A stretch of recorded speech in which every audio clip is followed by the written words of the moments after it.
Looking for the best national parks for people who don't want to do much hiking? Well, you've come to the right place. While some of the best scenery national parks require some amount of hiking, there are some parks where only minimal hiking is needed to enjoy the best of that park.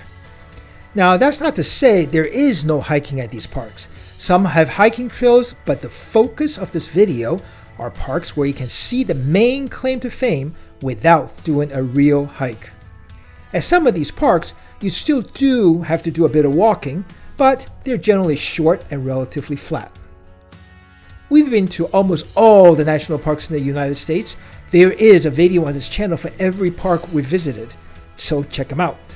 So please subscribe so that you can see the new videos I publish, and give it a thumbs up if you like this video. It really helps to spread the word. Thank you.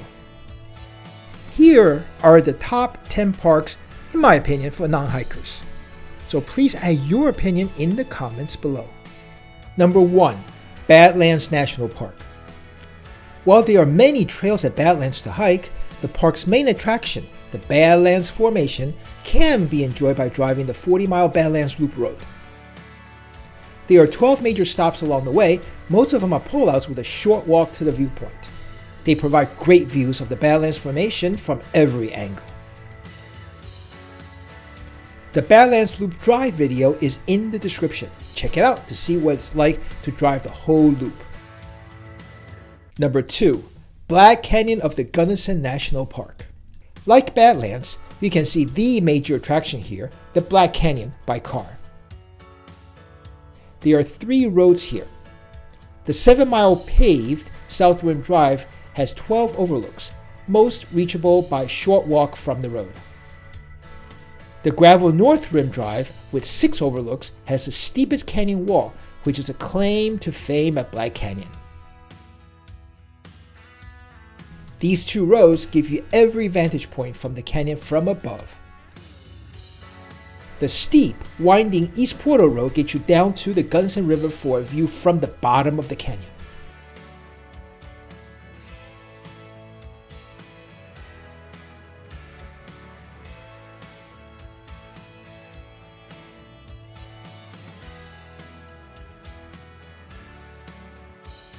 Number 3. Grand Canyon National Park. Just like the Black Canyon, Grand Canyon has the North Rim and the far more popular South Rim. While the experience at the bottom of the canyon is exciting, 95% of the visitors never go below the rim, with only 0.5% of the visitors reaching the river itself. At the South Rim, you can walk the relatively flat rim trail as much as you want. For most of the year, shuttle buses makes it easy to take one-way walks between viewpoints. The 22-mile drive to Desert View, with multiple viewpoints of the canyon along the way, all of them only a short walk from the parking lot. You can view the giant hole underground from many vantage points. The far less popular North Rim is only open during the summer. The road from the visitor center to Cape Royal is 23 miles one way. At the start of the drive, near the visitor center, is a half-mile round-trip paved Bright Angel Point Trail. At the end of the drive is the Cape Royal Trail, also paved and less than a mile round trip. Point Imperial is 11 miles from the visitor center and is the highest in the Grand Canyon, with a different view than the Bright Angel Point or Cape Royal. The North Rim is 1,000 feet higher than the South Rim. It's less crowded because it's more remote, but also with less service. Only 10% of the Grand Canyon visitors go to the North Rim. Okay, enough about the canyons. Let's go to a national park in a city. Number 4. Hot Springs National Park. While this national park has a few trails, the scenery is not the point of this park. The natural hot springs is the main attraction. No hiking or even much driving is required here. Park your car in the city and go to one of the 2 bathhouses to enjoy a hot spring-fed soak. The water you're soaking in is rainwater from 4,000 years ago. The water is full of minerals that feels real good on the skin. It is super relaxing. Of course, there is a cost to soaking in the water. The lowest cost as of 2023 is at the Quapaw, which is a $25 to soak in the public pool. Both the Quapaw and the Buckhead will sell you lots of extras like massages and what have you, so enjoy. If you don't want to soak in the hot water, you can drink the water. Many people fill their bottles at the public fountains.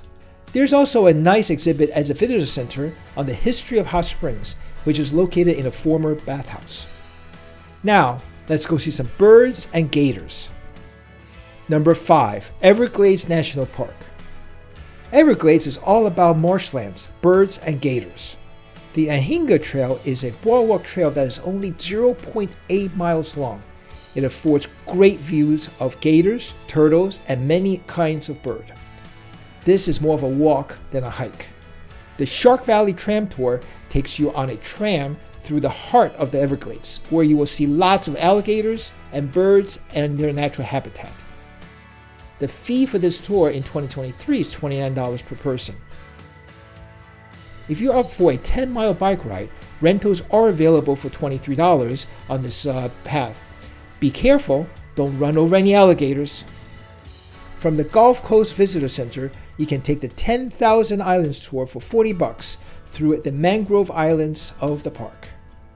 Not much walking is needed to see the wonderful wildlife and marsh scenery. Now, let's go north to Alaska for the next park. Number 6, Glacier Bay National Park. Now, Glacier Bay is all about the glacier, the calving of the glacier, and the spectacular scenery. No driving here because the way to see it is by boat. The most comfortable way is on an Alaskan cruise. You get the full comfort of the cruise ship while watching the stunning glacier and the spectacular sound and the wave of the caving glacier without any hiking or driving.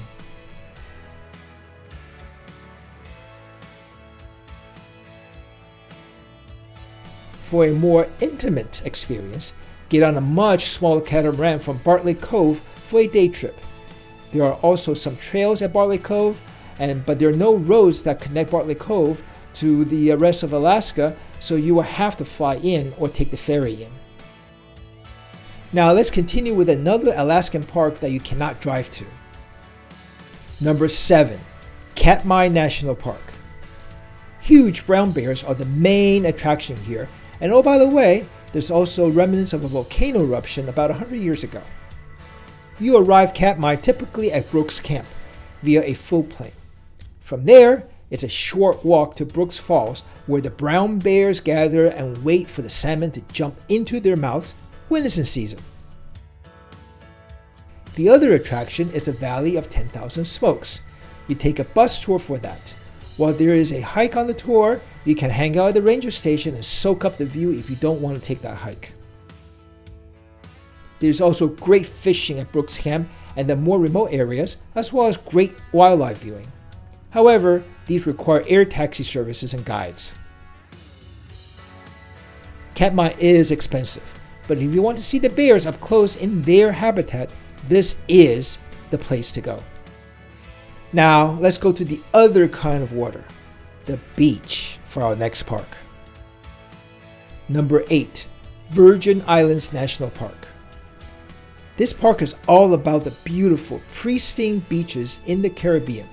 It covers most of the island of St. John and was donated by the Rockefellers to the National Park Service.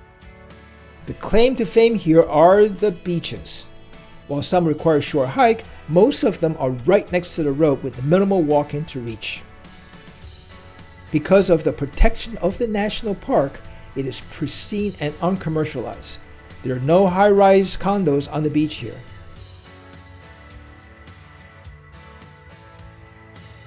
The beaches are scattered throughout the island, so some driving or taxiing are required, but the island is not very big, so just drive the main road and stop by any beach that strikes your fancy. Snorkeling is top-notch when the wind and the currents are not stirring up the sand. There are a few trails in the park, some with fantastic views, but the main attraction is the beach. Number 9, Dry Tortugas National Park. This park has a fort, a beach, and good snorkeling. Dry Tortugas is a large park, but almost all of it is underwater. The destination for most visitors is Fort Jefferson. With some interesting history, it's fun to walk around, especially with a ranger. There is a small beach and good snorkeling. No hiking needed here, but it is a 2+ hour boat ride from Key West, or a 45-minute float plane ride. It's expensive. The ferry costs $200 per person for the day trip as of 2023. At least you get boxed lunches with the ferry. You can camp at Dry Tortugas. The spots are very limited.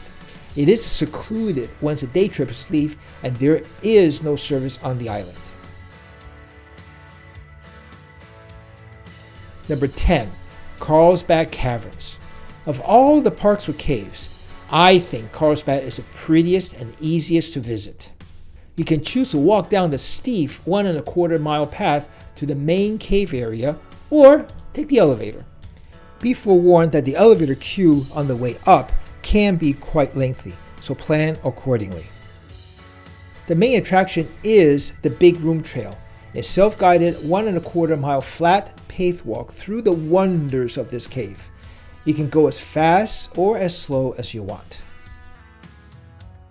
If 1¼ mile is too much for you, then there is a shortcut that reduces the distance in half, but you will miss some of the sights.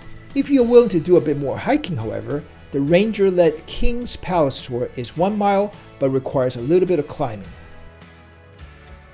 There are some surface trails should you want to go do more hiking, but that's not the main attraction of the park. And on summer days, you can sit there and watch the bats flying out of the cave at sunset. It's spectacular. There is a fee, and timed entry reservation is required. See the National Park Service website for the current information. There you have it, the 10 best national parks for people who can't or don't want to hike. Hope you enjoyed it. Leave a comment below and let me know which park would be on your list. We are on our way to visit all the national parks in the United States. Follow along by hitting the subscribe button below. Hit the notification bell so you know when a new video is released. Give it a thumbs up if you like this video, and please share it with everybody that you know.